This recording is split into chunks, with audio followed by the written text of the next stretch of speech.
વડોદરા તાંદલજા વિસ્તારમાં પત્નીને દુપટ્ટા વડે ફાંસો આપી હત્યા કરનાર પતિની પોલીસે ધરપકડ કરી હતી.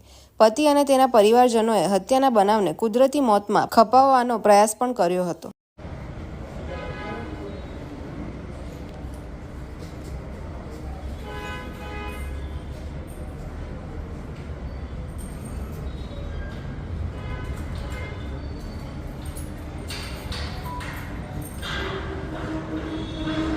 મૃત્યુ મળતો ઘરવાળી પ્રાથમિક દ્રષ્ટિએ આત્મહત્યા લાગતી હતી, પરંતુ પોસ્ટમોર્ટમ રિપોર્ટમાં ચોંકાવનારો ખુલાસો થયો છે.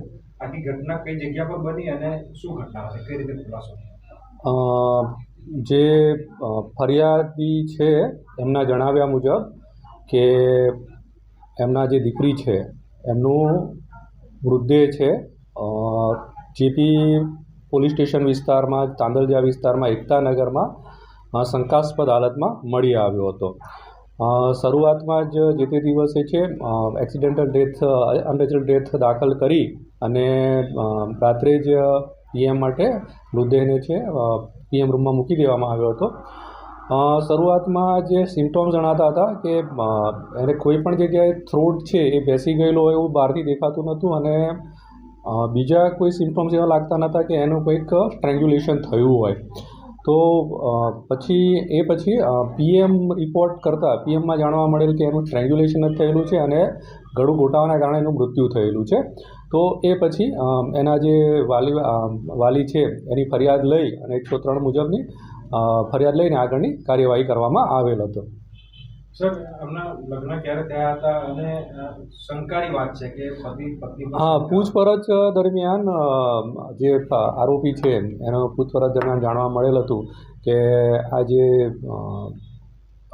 આરોપી છે એના લગ્ન છે આજથી 17 વર્ષ પહેલાં મરણ જનાર સાથે થયેલા હતા અને નવાપુરાના રહેવાસી હતા.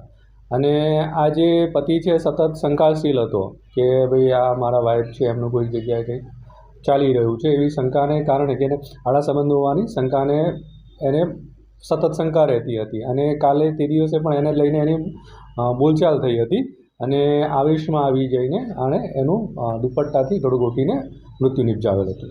શંકાના ઉપજે પોલીસને એટલા માટે આરોપીએ કોઈ તરકટ રચ્યું હોય કે? હા, આરોપીએ જે તે વખતે છે એના જે બંને દીકરાઓ છે એ બહાર રમતા હતા. એક મોટો દીકરો છે 14 વર્ષનો છે, બહાર રમતો હતો અને જે તે વખતે એણે એમ કર્યું કે પછી ઝઘડો થયો, એને ગળું દબાવી અને ત્યાં પછી એને સુવડાવી અને ત્યાંથી નીકળી ગયો. અને પછી પેલો એનો બાળક છે જે છોકરો છે અંદર આવ્યો અને આવીને પછી એના માતાને જગાડવા જતા એ મૃત હતા. પછી એના પિતા ત્યાં આવ્યા તો એને અલગ અલગ હોસ્પિટલમાં લઈને ગયા. જોકે ખરેખર મૃત્યુ જ પામેલા હતા પણ અલગ અલગ હોસ્પિટલમાં લઈને ફર્યો જેથી કરીને કોઈને શંકા ના જાય.